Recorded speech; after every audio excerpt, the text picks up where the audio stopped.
Andy, how does this track with your kind of worst case and, so to speak, best case scenarios? Yeah, and we're right on track. And the good news is, coming out of this daily observance of forbearance activity, is we've started to see those volumes come down on a daily basis a little bit over the last couple of days. We've gotten past the 15th of the month where those late fees are typically charged. Earlier in the month, you saw a lot of homeowners trying to get in there and get those forbearance plans before late fees were enacted. Now we're in a little bit of a lull. And really the question is, where do we go as we get closer to those May mortgage payments being due? Do we see a second rise or a second wave in forbearance activity? So our modeling team really been keeping a close eye and integrating that daily forbearance referral activity. They're tracking unemployment activity and tying that all back to the Great Recession to really kind of get a gauge of what we could be seeing here over the next few weeks and months. Yeah, because that's an interesting point. I want to be encouraged that the activity has lightened up a little bit, but like you said, it all depends on what happens when those May payments are coming due and how people feel about the economy then.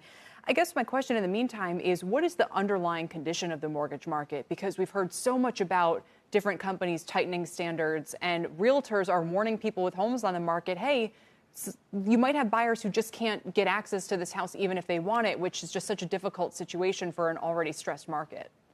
Yeah, that's exactly right. And you're seeing waves of this kind of hit every segment of the market. So it's impacting originations, lending activity, not only credit availability, but some of the padding that lenders are adding to interest rates, obviously impacting mortgage performance, as we just discussed. And then the housing market certainly being impacted there as well. You're seeing some of those short-term impacts in terms of social distancing. So number of homes being listed, number of home buyer demand out there in the market. We're starting to see that kind of bottom out in some states and pick up a little bit, but certainly a lot of impacts there. And then when you look further downstream at housing, obviously the improvement in fundamentals, right? So the improvement in these forbearance rates, the number of homeowners that can then participate in the housing market downstream, obviously come into play there as well. Yeah, and all of this is important because it tries to give us a sense of, is government relief helping the housing market overall, or causing more chaos and potentially affecting more people than are directly affected by coronavirus? To that point, Fannie and Freddie just announced that they're going to be buying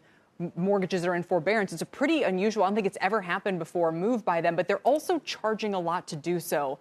How are these fees all working their way back into higher mortgage rates, if they are, or in terms of people's willingness to participate in this program?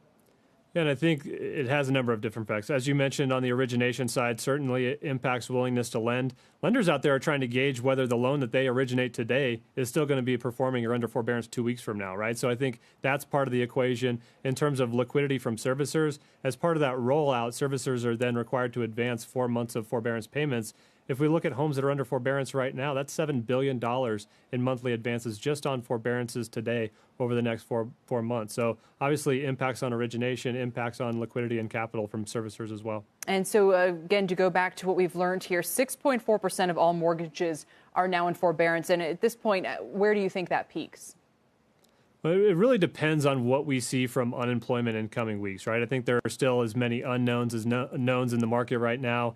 Under a Goldilocks scenario where we see unemployment peak where it's at right now and we see the economy reopen relatively quickly, could be as low as in that 8 to 10% range. Under a more pessimistic scenario where we see unemployment climb to, say, 30% and doesn't peak until June, we could be looking at upwards of 15, 17% or higher in terms of those forbearance rates.